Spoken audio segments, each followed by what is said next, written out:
They sat me by the kitchen at my brother's wedding, thinking I'd stay silent like I always did. But they forgot one thing. The person you've underestimated the longest is the most dangerous when they finally wake up. I'm Alex, 35 years old, living and working in New York, the city that never sleeps. As a logistics expert, I'm used to arranging everything perfectly. But there's one thing I've never been able to organize: my relationship with my younger brother, Ryan. Ryan, 32, is the shining star of our family. With his handsome looks and successful career in media, he's always been admired by everyone.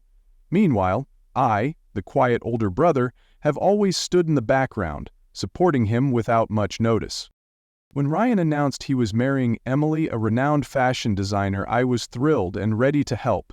I referred them to a reputable event planning company I'd worked with before.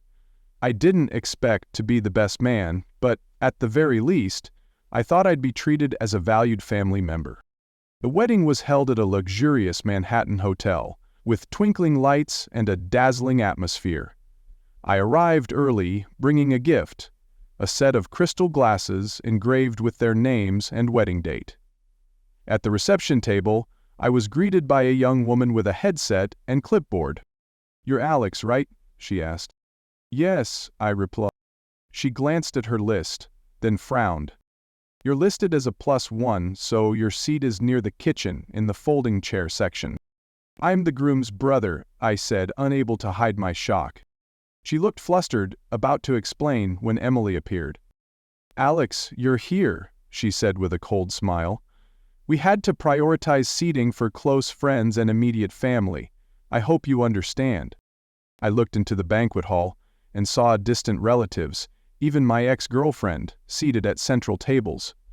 Meanwhile, I, who had helped organize their wedding, was relegated to a spot near the kitchen, where servers bustled back and forth. I sat there, listening to the laughter and chatter from the reception, surrounded by the smell of food and the noise of clattering dishes.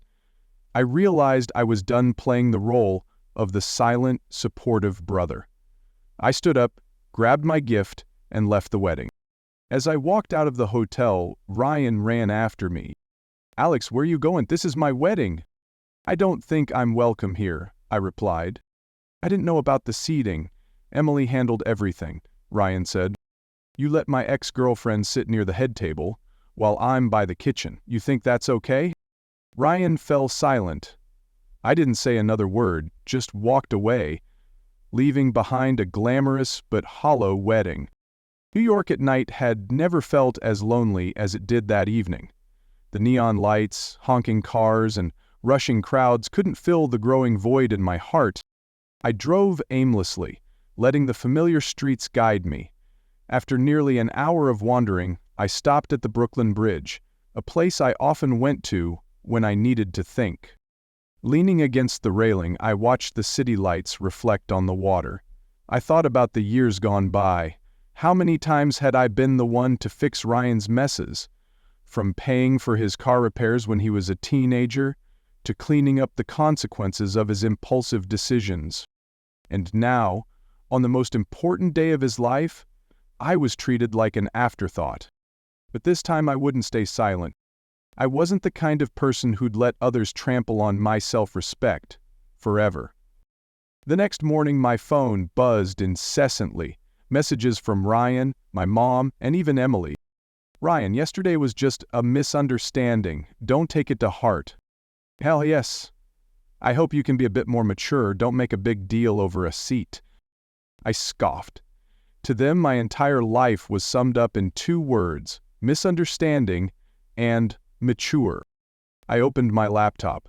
Working in event logistics meant I had more connections than they realized. More importantly, I knew the weaknesses of big events like this one. I started by calling the event company I'd helped secure a good deal for. Nancy, the company's manager, picked up. "Alex, I was just about to call you. That wedding yesterday was a nightmare," I asked with concern. Nancy sighed. "They changed the guest list at the last minute, haven't paid the full fees, and ignored our logistical requests. If you hadn't helped us initially, I would have canceled the contract." Hearing that, I knew I had my first card to play. I think it's time we review the preferential terms we gave them, I said calmly. Nancy chuckled. I get you. I didn't make a scene. I chose to strike methodically, precisely, and undeniably. First, I asked Nancy to enforce the contract's penalty clauses for late payments and last-minute guest changes. This hit Ryan and Emily with a hefty fine. Next, I called Olivia, the event photographer and a longtime friend. Olivia, remember our friend's deal? I'm afraid it won't apply to certain clients anymore. She caught on immediately.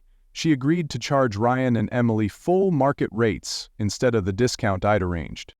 With every string I cut, they felt my absence more keenly, the invisible brother they'd taken for granted.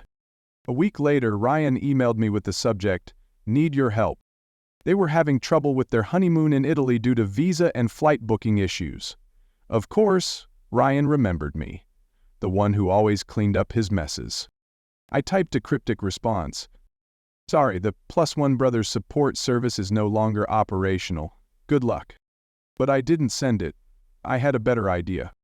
I contacted a friend in the luxury travel industry, Angela. I didn't ask her to help Ryan. Instead, I suggested she decline any requests from them. A few days later, I got a message from Ryan. What did you say to Angela? We're stuck in Rome. The hotel won't let us check in due to a booking issue. Emily's freaking out. I just smiled, set my phone down, and continued sipping my morning coffee. I wasn't done. I knew that for someone like Emily, the real fear wasn't money, it was her public image. When the wedding photos were posted on social media, I noticed I'd been completely erased from every frame. Not a single thank you, not a mention.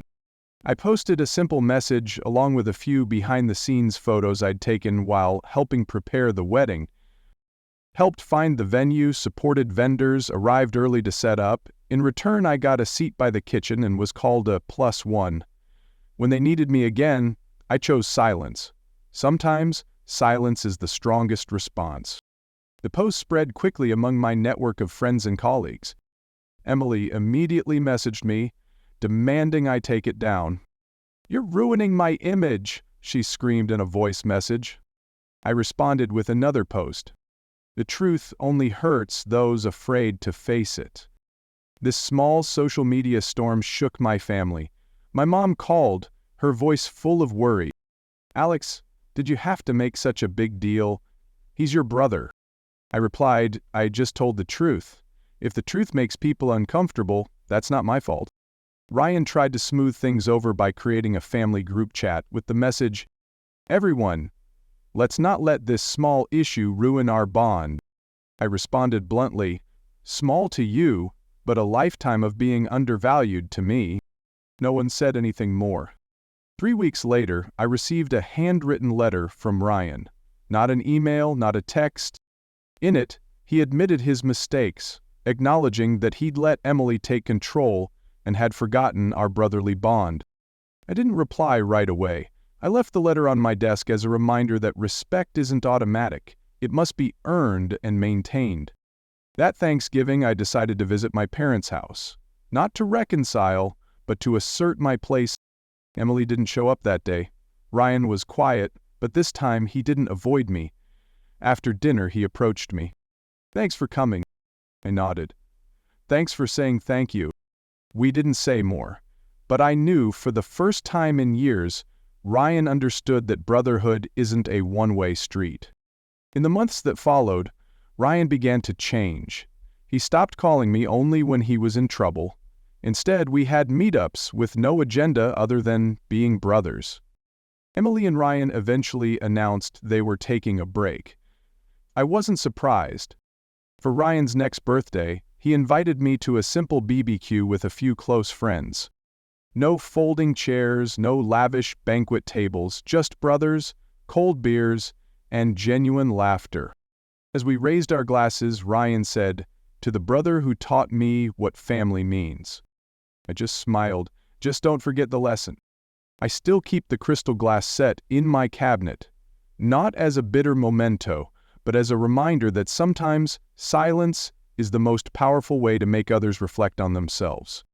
Because forgiveness isn't about forgetting the past, it's about choosing the right people to give a chance for the future.